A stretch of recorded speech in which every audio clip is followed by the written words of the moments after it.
During assembly for your Flare X and Flare E scooter, first thing that you need to check is if this rubber is in its place. Second thing, this thicker part, first gently put inside the steering column, and then the rest of the wires gently push inside.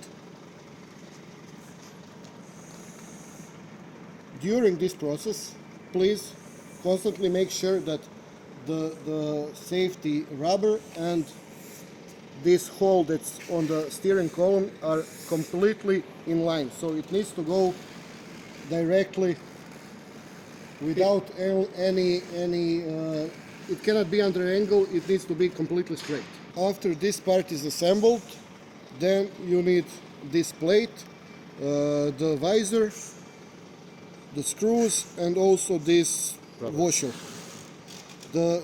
How you assemble it. First thing, you take the screw through the plate, then you take the visor, also put it like this, then take the washer, put it on the screw, and fit it on the first hole. All the screws need to be completely gently put inside the thread so you don't destroy it, because this is steel on aluminium. After you put in all the screws, you need to tighten the screws, but make completely sure that the handlebar didn't get any angle, so you don't destroy the wires that we talked about earlier. So wires need to be completely straight. To check if you assemble everything correctly, just turn on the scooter, and if all the lights are working, it means no wires were damaged.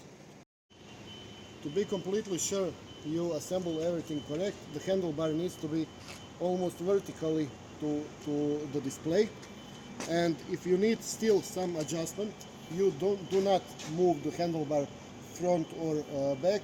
You adjust the angle of the brakes and the throttle.